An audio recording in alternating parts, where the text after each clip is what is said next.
Are you a big ChatGPT user? I mean, I've bounced ideas off it, but I think it's filled with crap. I think so. I think it's telling you exactly what you want to hear eventually. Yeah, I don't like Yeah. how it glazes you with like, no matter what you ask, it's like, oh, that was such a sharp, provocative question. You're so filled with insight and wisdom. I'm like, I just asked you if Andrew Cuomo has nipple rings. I don't Yeah. think I'm that brilliant, but thank you, ChatGPT. You're like, I'm super curious. Yeah, yeah. I'm Shivani Davé. Some of you may know me as a Division I tennis player, or some of you may know me as a stand-up comedian. But let's be honest, most of you do not know me at all. That's why I'm bringing my more well-known comedian friends, ask them some tough questions, test their tennis skills, but of course, talk some shit. This is Smackin' Balls, Talkin' Smack.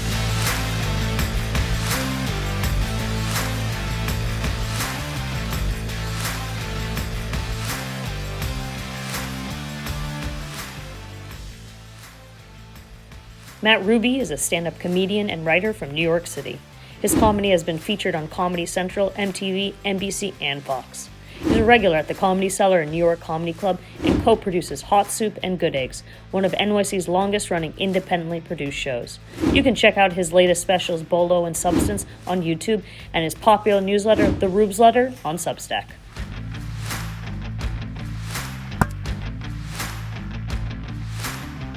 Yeah, so we met at Zany's. My mom and my aunt kind of fell in love with you a little bit after the show. Oh, yeah. Yeah, you guys talked about food, spices. I just made my garam masala in the mortar with a mortar and pestle, and I think she was impressed by that. Yeah. Are you cooking Indian food? Once in a while. It's so many spices, though. Yeah, you gotta load up, go to the Indian store. Well, I hate buying spices and then using them once. It's like so annoying. So it's like, I feel like you either got to be cooking it all the time or else you just got to surrender to you're not going to make the real version at home. That's true. What dish have you attempted at cooking? It was like, I know it's not real Indian, but butter chicken. No, I mean, there's like an it's Instant Pot recipe that went viral, and so and it was really good. It's just like definitely like labor intensive. Yeah. They say butter chicken is like kind of comes from London technically. Yeah. Well, doesn't like curry, like just the name curry come from London too? I mean, I think like curry isn't Thai food, it's Indian food. Yeah, fair. But it's really like a mix of different spices. All right. So I think that's like the misconception. Where did you grow up then before Chicago? Dobbs Ferry, New York, like 40 minutes north of the city. 40 minutes north of the city? On the Hudson. Okay. What was the family dynamic? I know you got siblings, right? Yeah, got an older sister.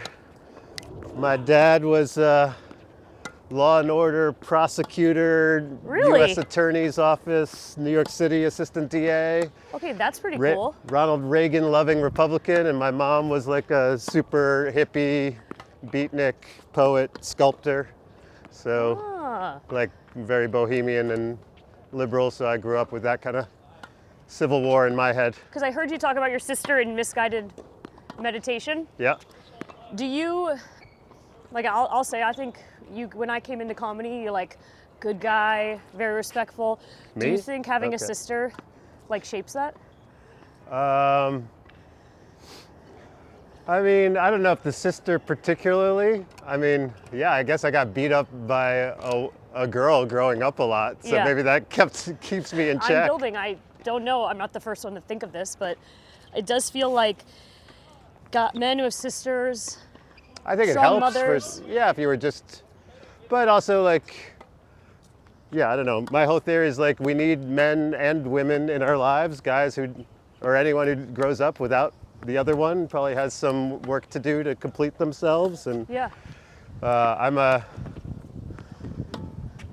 in the minority right now, but like I'm like a fan of gender, and I think being a man is cool and being a woman's cool, and that we need each other, and that not everyone needs to align exactly with these traditional archetypes, but also we don't need to dismiss them entirely, and that men and women complete each other, and that there's value in having both those dynamics around. I think that's fair. I have an older brother. Okay. I think that shaped me significantly, probably. I mean, it's funny. I was thinking about this the other day. I remember like growing up and like being in my sister's bedroom and just like hanging out with her and reading like 17 magazine and like, Teen Cosmo or whatever, and just sort of be like I was probably more wired into the female psyche than most 9-year-old boys. So, I mean, maybe there is something there. I kind of see it. You know, my dad, you know, came up in a generation in India that's, you know, pretty classically stereotypical, pretty sexist. But he had an older sister that he was always like vouching for, taking care of.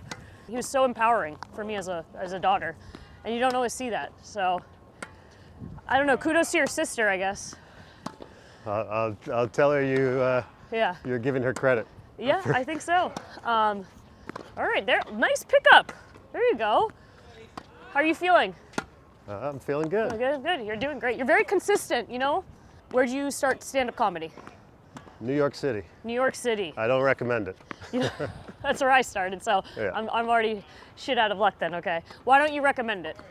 There's just so many good people here. It's tough to, you know, I don't know, everything's changed now. This was a long time ago, but you had to just do open mics with a bunch of crazy people and other comics who didn't care at all. And I remember going to other towns and doing like an open mic and being like, wait, there's like 100 people here and they're real human beings. And like, what a nice way to start off comedy in front of real people instead of just in front of comedians who don't want to hear what you have to say. So,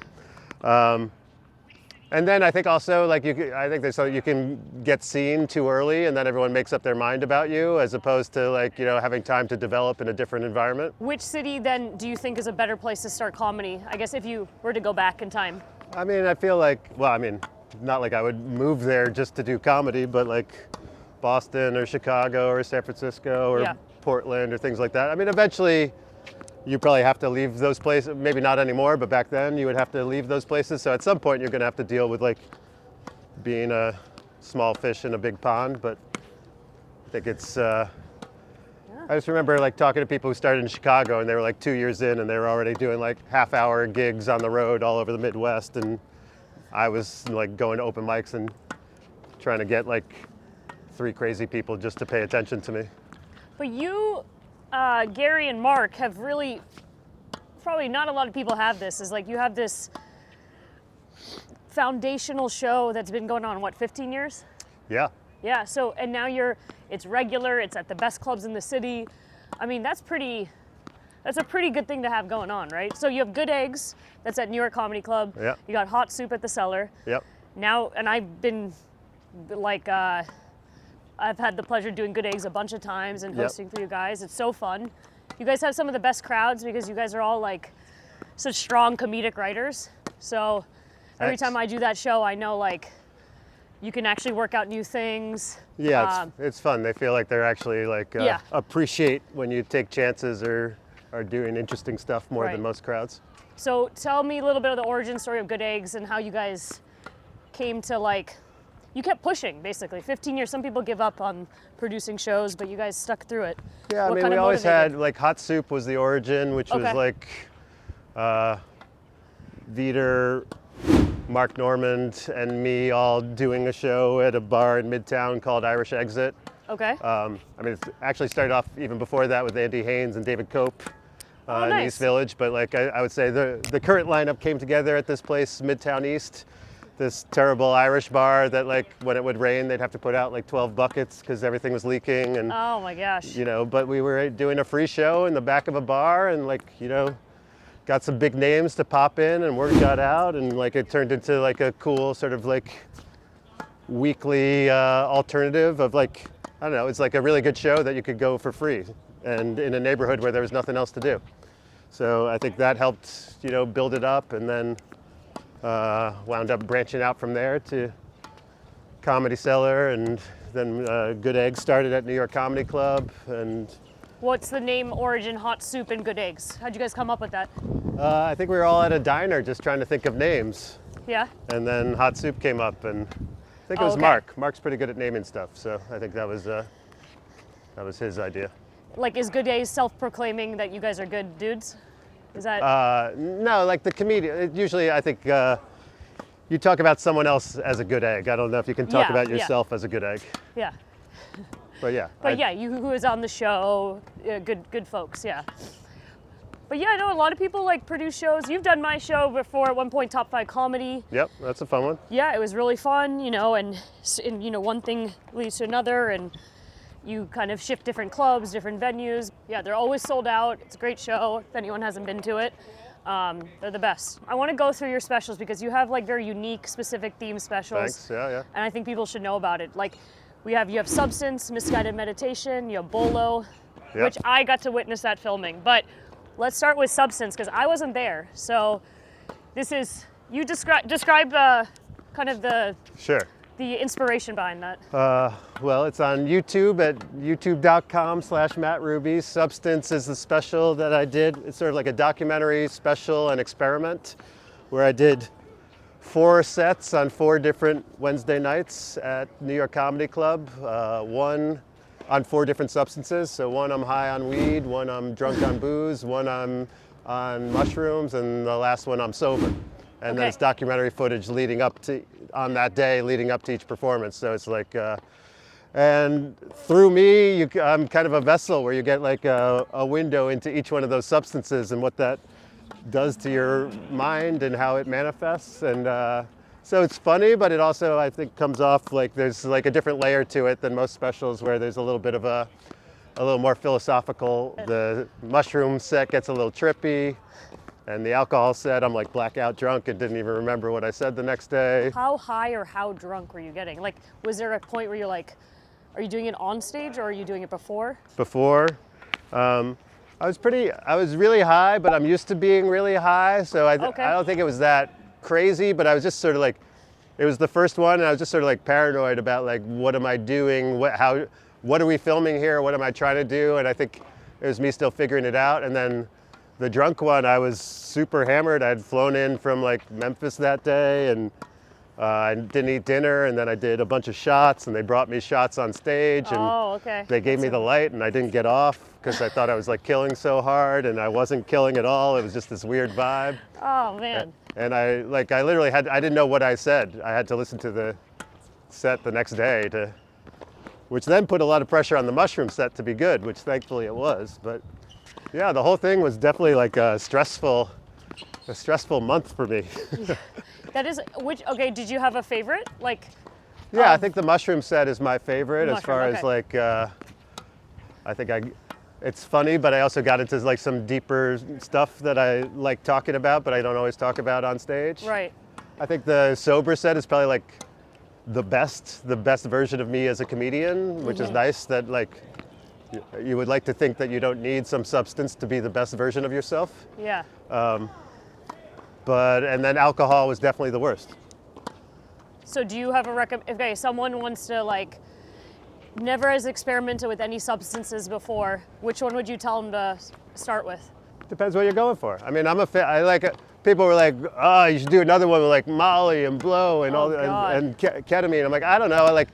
I only wanted to do substances I'll actually endorse for others to do. So I think weed and mushrooms in small quantities or large quantities, if done, mindfully, can be really beautiful things. I'm a believer in Oscar Wilde's everything in moderation, including moderation. I love that, yeah.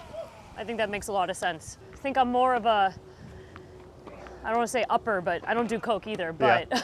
Yeah, different people. Yeah. I like things that calm me down because I'm already charged up. I never see you acting sloppy or being wild or like losing control. I just feel like you're always, at least in my experience, you're always got things on lockdown mode. That's a really good endorsement, and I think my mom will probably watch this episode, so I'll have her. I mean, you can tell me if I'm wrong. Yeah, thank you. That's a good shout out to... Maybe you're getting wild and sloppy all the time and I'm just not seeing it.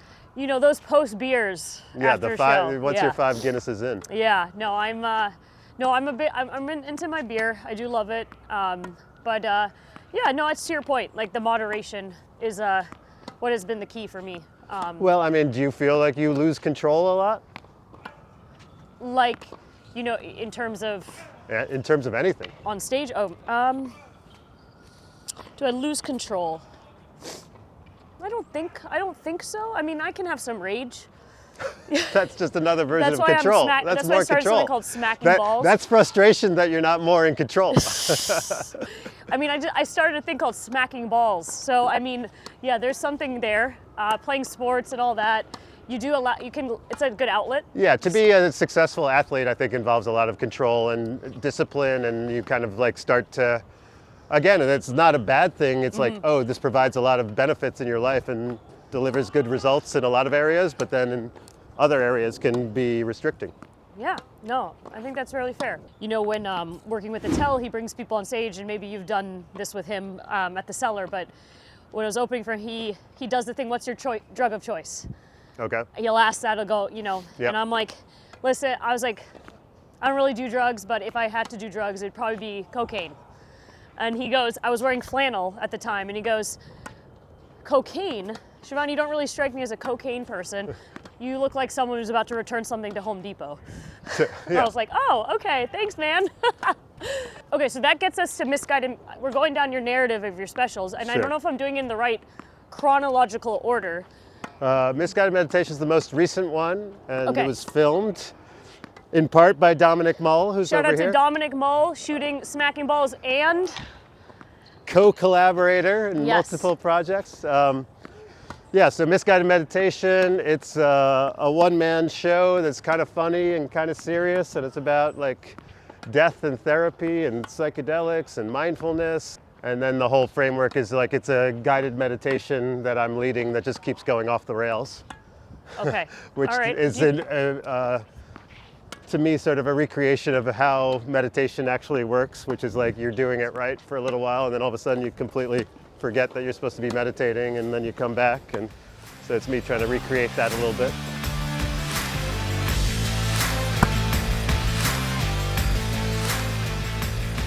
We are at Game Time, Matt Ruby. Bring it on. You've inspired a new game. All right. You are probably aware of the game Fuck, Marry, Kill. I've heard of it. Of yeah. course. We have a Smacking Balls talk and smack version. Okay. Which is, you would smack it, you know, smack that on that floor, smack Okay. it, or Like you would love it. a slap of affection. 100%. So Okay. you either smack it, you love it, or you smash it. We got, so fuck equals Okay. smack. Got it. Marry is like love, okay? All right. Kill is like smash it. Okay. Cool? I think We'll so. get there. Yeah. We'll get there, okay? We're gonna go with cuisines. Yeah. Italian, Yeah. Mexican, Indian. Oof. Well, I'm not just saying this for you, but I love Indian. All so right. I'll start there. I love that. I mean, it's tough. I guess I got to smash Mexican Ooh. and smack Italian. Yeah. No offense, Mexicans. I like Mexican food, but if you took pasta out of my life, I don't Yeah. know what I would do. You know? Just to be clear, Matt likes Mexicans. He likes Mexican food. Yeah. This is not like some statement on ice or anything. I'm pro-Mexican. I had to smash something. Yes, I know that's a hard one. That's Yeah. why I would struggle with that one as well. But I think that's good. Thank you for giving Indians the love. I think you're a music guy. Yep. Yeah. So I'm just gonna. So let's go with Rolling Stones, Mm-hmm. the Beatles, or Queen. Smash Queen. Don't even put them in the Oh my same God. sentence as the other two. Love the Beatles. You know, like I know. And I'll smack the Stones. I love them both.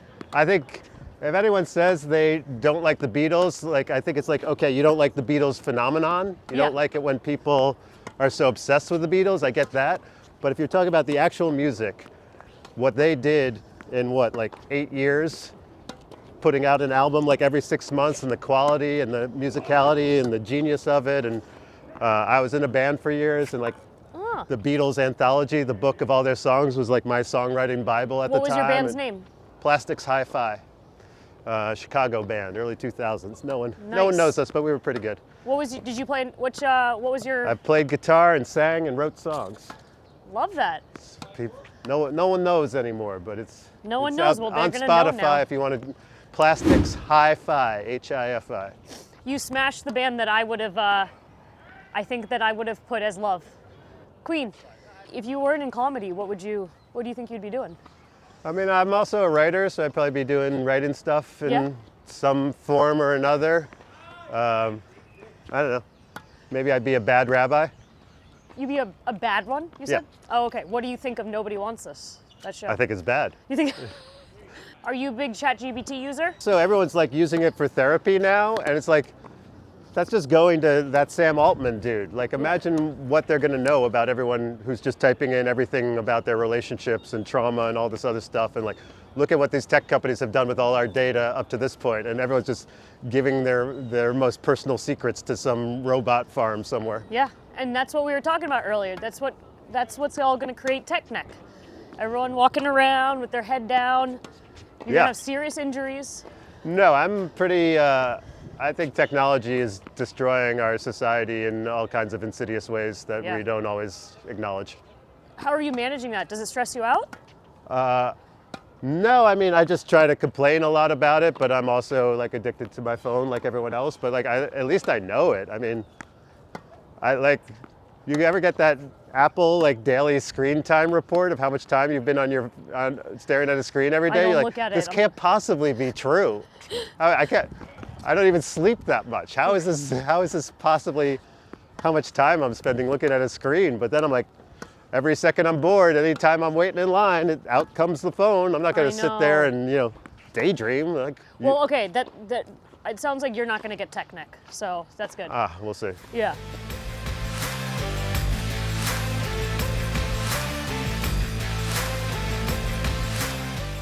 No one can see this right now, but there is a particular person on another court. We're not going to film it, but he overly grunts. There's excessive grunting. Yes, excessive grunting. I always think of Monica Seles as the ultimate grunter. Yeah. I remember just being like, that's a tiny body making a lot of noise. But she's in the middle of a match and a point. Sure. Listen, this guy warming up. Yeah. Come on, man. Do you think it's a performative grunt? It's a flex grunt. Yeah. It's a flex grunt. Sometimes at the gym, there's guys who are grunting. I'm like, well, maybe you should take a couple plates off then. You know, if it's really stressing you out that much, maybe you don't need to go that hard. Right. Are you a gym guy? I go to the gym, You're a gym but guy? I'm like elliptical trainer, watch TV guy. It's the best. You just put a half an hour sitcom on. Yeah. I love it. Yeah, it's like, I want to watch some HBO show. I'm like, all right, I'll go work out while I'm doing it, and then I won't feel that bad You're about like it. low resistance. Yeah, you get it. Yeah, that's pretty. I'm more of like much. a hit. Let's go painful. 20 minutes, 10 minutes. This is why you were a successful row. athlete. No, just like kill yourself and then you're done. I don't know how people run for long periods of time. Yeah, I'm bad at killing myself. You're bad at killing yourself. I like when things are comfortable. I'm like, oh, why would you not be comfortable? No. Okay. Well, wait, we did it. We did it in Brooklyn. Smack and Balls talking smack in BK. Welcome to Thank the BK. Thank you for bringing us here. Okay, tell us what's going on. Do you have anything coming up? Yeah, I'm not sure when my next special's coming out, so I'll point people to Bolo, which is at YouTube/Matt Ruby. And then I got a newsletter called the Rubes Letter. So if you go to mattruby.substack.com, you get jokes and essays and video content, all kinds of good stuff. Pickleball or tennis? Tennis, this is silly. Okay, pickleball is for Americans who can't move more than 3 feet at a time. All right. Yeah, if you need a scooter, at the airport, you should play pickleball. Yeah, that's a new take. Thank you. Yeah. All right, so shout out to my mother who, when I told her gonna be hitting some balls with Matt Ruby, she said, just let him know if he ever is in the area and he wants to have Indian food. I would love to. In Massachusetts. So where in Massachusetts again? Concord, Mass. I grew up where the American Revolutionary War Boston? started. Yes. All right. So be careful, I might take her up on that. I know. Some home cooked Indian food? Hell yeah. She's an amazing cook. My family had a catering business growing up, and they're the best. Have you ever spun your racket? Yeah. Like so on take the it ground? like here. So I'll show you the first time. So you take your wrist, you flick it, let go, and spin it. We do it together. Ready? I think it's gonna drop. It's okay if it does. Okay. Ready, and let go. I told you. Just put a fake racket right there, and you nailed it. Here, try one more time. Ready? All right. So you flick, let go, and then catch. Okay. 3, 2, 1. You know what? New take on it. That is good. That works. The way you act like everyone's done this on the first take, no problem. What are we talking about here? No, dude, it's taken people many takes. All right, don't bully me. You tricked. You not done what other people have. They've actually you brought it in the air, which is great. So that gets the impression up. But yeah. Anyways, looks like a gang. You crushed it. You did great. A gang's coming to beat us up, guys. We gotta roll. Thank you for doing this. Yeah, it was I fun. hope you had fun. All right. Yeah, good times. Okay. Thanks.